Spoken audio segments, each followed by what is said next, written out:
బాబురావు తెల్లం వెంకట్రావును ఈ వేదిక ద్వారా హెచ్చరిస్తా ఉన్నా. ఎవరినిరా ఈరోజు లంగలు దొంగలని చెప్తా ఉన్నారు. నాలుక చీరేస్తా కొడుక ఏమనుకుంటున్నావో. ఈరోజు భారత రాజ్యాంగం మీద నీకేమైనా గౌరవం ఉందా అని నేను అడుగుతా ఉన్నా. ప్రపంచ మేధావి బాబాసాహెబ్ అంబేద్కర్ రచించిన భారత రాజ్యాంగం మీద ఈరోజు నీకు గౌరవం ఉందా అని చెప్పేసి ప్రశ్నిస్తా ఉన్నా. ఆ యొక్క 342 ఆర్టికల్స్ ద్వారానే ఈరోజు మేము ఈ యొక్క భారత రాజ్యాంగంలో చేర్చబడ్డామే కానీ మేము దొంగదారిన దొడ్డిదారిన రాలేదని చెప్పేసి వేదిక ద్వారా తెలియజేస్తా ఉన్నా. అలాగే వీళ్ళైతే కాంగ్రెస్ పార్టీలో ఉన్నారు కదా, ఈరోజు రాష్ట్ర ముఖ్యమంత్రికి నేను చెప్తా ఉన్నా, ఈరోజు మీ క్రమశిక్షణ కమిటీ ఏం చేస్తూ ఉన్నదని ప్రశ్నిస్తూ ఉన్నా. ఈరోజు మీ పార్టీలో ఉన్నటువంటి ఎమ్మెల్యే తెల్లం వెంకట్రావు పైన ఎందుకు మీరు చర్యలు తీసుకోలేకపోతున్నారు? వేరే పార్టీ నుంచి వలస వచ్చినటువంటి సోయం బాబురావు మీద ఎందుకు ఈరోజు మీరు చర్యలు తీసుకోలేకపోతున్నారు? వాళ్ళిద్దరిని పిలిచి ఈరోజు లంబాడి ప్రజల మీద అసత్య ప్రచారం చేస్తూ ఉన్నారు కదా, మీకేం కావాలి, ఇంతకు న్యాయం ఏందనేది మా కుల సంఘాల నాయకులతో మా గిరిజన విద్యార్థి సంఘాల నాయకుని పిలిపించుకొని మీరు ఎందుకు మాట్లాడలేకపోతున్నారని చెప్పి నేను అడుగుతా ఉన్నా. ఏదైతే కోర్టు మీకు ఏదైతే నోటీస్ ఇచ్చిందో ఆ నోటీస్కి ప్రతిఫలంగా మీరైతే నిజంగా వాస్తవంగా ఈరోజు 1976లో ఇందిరమ్మ గారు ఈ యొక్క ఎస్టీ జాబితాలో చేర్పించింది కాంగ్రెస్ ప్రభుత్వం ఉన్నటువంటి ఇందిరమ్మ గారు. అదే ఈ యొక్క కాంగ్రెస్ ప్రభుత్వాన్ని నమ్ముకొని ఈరోజు మా ప్రతి ఒక్క తాండలలో గుడారలో చూడండి ఇప్పుడు కూడా ఇందిరమ్మ గారి బొమ్మ ఉంటుంది. ఆమె ఫోటో పెట్టుకొని ఆరాధించే జాతి మాది.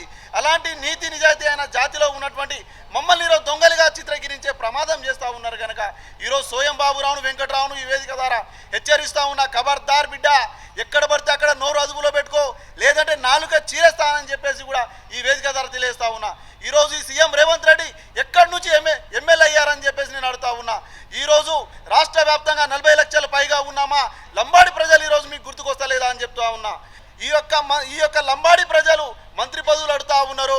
రాజకీయంగా వీళ్ళని ఎదగనియొద్దని చెప్పేసి మీరు చేస్తున్నటువంటి కుట్ర, అక్క గౌరవనీయులైనటువంటి సీతక్క గారు చేస్తున్నటువంటి కుట్ర, పొంగులేటి శ్రీనివాసరెడ్డి గారు చేస్తున్నటువంటి కుట్ర, ఈ యొక్క సామాజిక వర్గాన్ని రాజకీయంగా ఆర్థికంగా అణిచివేయాలని చేస్తున్నటువంటి కుట్ర ఇది.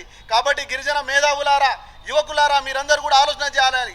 ఈరోజు ఆదివాసీ సోదరులకు ఎక్కడ అన్యాయం చేస్తుంది? మేము ఈరోజు 7 లక్షల మంది ఉన్న మీరు 7 స్థానాల్లో ఈరోజు ఎమ్మెల్యేలు అయ్యారు. మీరు 40 లక్షలు ఉన్న మాకు 5 ఎమ్మెల్యే స్థానాలు ఇచ్చారు. ఇది ఎక్కడి న్యాయం? మీకు జరిగిందా అన్యాయం? మాకు జరిగిందా? 40 లక్షలు ఉన్న వాళ్ళకి 5 సీట్లు ఎమ్మెల్యే స్థానాలు ఇస్తారా? 7 లక్షలు ఉన్న వాళ్ళకి 7 ఎమ్మెల్యే స్థానాలు ఇచ్చారు. ఇదొకటి బాగా అర్థం చేసుకోవాలి మీరందరూ కూడా.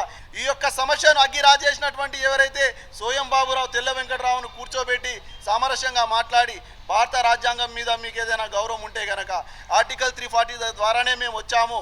పార్లమెంట్లో ఆమోదం పొందిన తర్వాత, రాష్ట్రపతి గజిట్ పొందిన తర్వాతనే ఈ యొక్క ఎస్టీ తెగలో మాకు చేర్చడం జరిగింది కనుక దొంగదారిన రాలేదని చెప్పేసి భారత రాజ్యాంగం మీద మీకు గౌరవం ఉంటే ఈ సమస్యను కూర్చోబెట్టి కావాలని చిచ్చురేగొడుతున్నట్టు వాళ్ళిద్దరినీ సంజాయిస్తే కనుక ఈ యొక్క పరిష్కారం అవుతుంది. నేనేమంటే గౌరవ ముఖ్యమంత్రి గారిని రిక్వెస్ట్ చేస్తా ఉన్నా గిరిజన విద్యార్థి సంఘం నుంచి, మీరు నిజంగా లంబాడీల పక్షాన ఉంటే ఏదైతే మీ సుప్రీంకోర్టు నుంచి వచ్చిన ఏదైతే నివేదిక ఉందో, ఏదైతే రిపోర్ట్ ఉందో దానికి అనుకూలంగా మా లంబాడీలు రిజర్వేషన్ వాస్తవంగా వాళ్ళకి అనుభవించాలి, ఎస్టీ జాబితాలు ఉండాలని చెప్పేసి వాళ్ళకి నివేదికలు పంపాలి. ఒకవేళ ఈ రాష్ట్ర ప్రభుత్వం కావాలని చెప్పేసి లంబాడీల పైన కుట్రలు కుతంత్రాలు అసత్య ప్రచారాలు చేస్తే మేము చూస్తూ ఊరుకోము. రాబోయే రోజుల్లో ఏదైతే స్థానిక సంస్థలు జెడ్పీటీసీ ఎంపీటీసీ ఎన్నికల్లో కాంగ్రెస్ పార్టీకి సంబంధించిన ఎంపీ ఎమ్మెల్యేలు తండాలకు రాలేరు. ఒకవేళ తండాలకు వచ్చి ఓట్లు అడిగితే మాత్రం చెప్పులతో స్వాగతం పలుకుతామని ఈ సందర్భంగా తెలియజేస్తా ఉన్నాం. అదేవిధంగా రాబోయే రోజుల్లో ఇదే విధంగా ఎస్టీ జాబితా నుంచి లంబాడీలను తీసివేస్తే మాత్రం ఈ రాష్ట్రంలో రాజకీయ అగ్గిరాజేస్తాము. ఈ రాష్ట్రంలో ఉన్న ఏదైతే కాంగ్రెస్ పార్టీకి సంబంధించిన రెడ్డి సామాజిక వర్గానికి చెందిన ఎంపీ ఎమ్మెల్యేలను ఓడగొడతాము. ఇవాళ ఈ ప్రభుత్వం అధికారంలో ఉందంటే 40% ఉన్న 40 లక్షల మంది జనాభా ఉన్న లంబాడీల కారణం. ఇవాళ లంబాడీలు కాదని చెప్పేసి 3% ఉన్న ఆదివాసీ పక్షాన మీరు ఉన్నారా అని అడుగుతా ఉన్నా. నిజంగా ఆదివాసులు మాకన్నా అభివృద్ధి కన్నా వెనుక ఉంటే, కింది స్థాయిలో ఉంటే వాళ్ళకు అభివృద్ధి కోసం ఒక 10,000 కోట్లతోని నిధులు ఇవ్వాలని చెప్పేసి మేము డిమాండ్ చేస్తాం. ఆదివాసులు చేసే పోరాటంలో మేము భాగస్వామ్యం అవుతాం.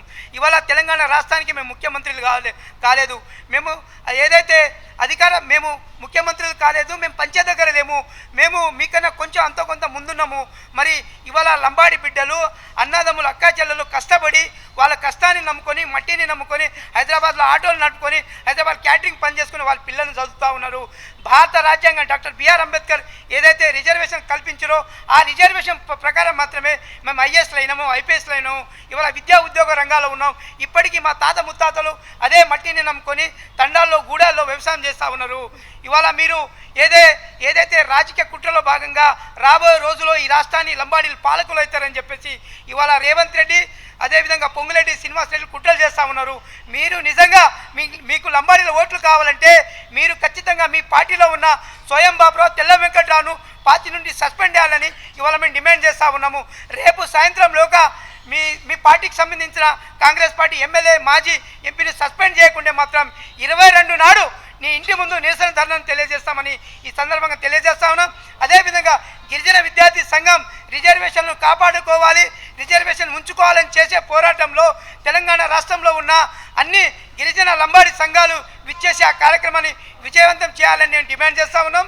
చివరగా ఇవాళ రాష్ట్ర ముఖ్యమంత్రి మాకు అపాయింట్మెంట్ ఇచ్చి ఇంటెలిజెన్స్ సోదరుల ద్వారా పిలవడం జరిగింది. కానీ రేవంత్ రెడ్డి ఇంటి దగ్గర పోయిన తర్వాత కావాలని చెప్పేసి మమ్మల్ని అక్కడ కలవనీయకుండా మేము తీసుకుపోయిన రిప్రజెంటేషను వాళ్ళు తీసుకోకుండా మాకు అవమానపరచడం జరిగింది. దీని మీద అవమానంగా భావిస్తూ రాబోయే రోజుల్లో లంబాడి తండాలో గూడాల్లో ఎవరైనా ఎంపీ ఎమ్మెల్యేలు వస్తే మాత్రము మేము వాళ్లకు నిజంగా చెప్పులతో స్వాగతం పలుకుతాం. ఎందుకంటే ఇవాళ లంబాడి బిడ్డలం భారత రాజ్యాంగాన్ని నమ్ముకొని డాక్టర్ బిఆర్ అంబేద్కర్ కల్పించిన హక్కు కోసం ఇవాళ పోరాడుతూ ఉన్నాము. ఆదివాసులు లంబాడీలు అన్నదమ్ములుగా బతుకుతా ఉన్నారు. మా యొక్క కార్యక్రమాన్ని తెలుసుకుని మమ్మల్ని మీ వినతి పత్రం స్వీకరిస్తాం, మీరు రండి అని చెప్పి మీరు ఒక 10 మంది ముఖ్యులు రండి అని చెప్పి పిలవడం జరిగింది. వారి పిలుపు మేరకు ఇంటెలిజెన్స్ వాళ్ళ పిలుపు మేరకు అక్కడి దాకా వెళ్ళడం జరిగింది, వారి ఇంటి దాకా. కానీ అక్కడికి వెళ్ళిన తర్వాత పరిస్థితి వారి పిఏ గారు బయటకు వచ్చి ఆయన కలిసే పరిస్థితి లేదు, వినతి పత్రం మాకు ఇవ్వండి మేము అందజేస్తామని చెప్పిండు. అంటే మీకు ఇచ్చేదానికి మేము ఆడకు రావాల్సిన అవసరం ఏముందండి? అంటే మేము మా కార్యక్రమం మేము చేసుకోవద్దా? మేము చేసుకునే వాళ్ళం కదా, మమ్మల్ని పిలవాలేందుకు? అక్కడి నుంచి మళ్ళీ అక్కడ తిరిగి పంపాలేందుకు? ఆ విధంగా పిలిచి మమ్మల్ని అవమానపరిచినట్టుగా మేము భావిస్తూ ఉన్నాం. అది తీవ్రంగా ఆవేదన కలిగిస్తూ ఉంది. ఈరోజు 40 లక్షల మంది తెలంగాణ రాష్ట్ర వ్యాప్తంగా ఉన్నటువంటి 40 లక్షల మంది లంబాడీల ప్రతినిధులుగా గొంతులుగా మేము ఇక్కడ కూర్చున్నాము. ఈ రోజు నుంచే కాదు, మేము 20 ఏళ్ళ నుంచి పోరాటం చేస్తున్నాం. గిరిజన తండల గ్రామ పంచాయతీలు సాధించుకున్నాం, రిజర్వేషన్లు సాధించుకున్నాం, గిరిజన యూనివర్సిటీ సాధించుకున్నాం, సేవలాల జయంతికి నిధులు సాధించుకున్నాం. ఈరోజు తెలంగాణ రాష్ట్ర వ్యాప్తంగా ఉన్న గిరిజన విద్యార్థుల సమస్యల మీద నిరంతరం పోరాటం చేస్తూ ఉన్నాం. ఎక్కడ ఏ గిరిజనులకు సమస్యలు వచ్చినా ముందర నుండి పోరాడుతూ ఉన్నాం. అలాంటి వ్యక్తులను ఈరోజు అవమానపరుస్తున్నామంటే తెలంగాణ ఉన్నటువంటి లంబాడి బిడ్డలందరినీ అవమానపరిచినట్టుగా భావిస్తున్నాం. అందులో బాగానే రేపు 22వ తారీఖు వేలాది మందిగా తరలి రావాల్సిన అవసరం ఉంది.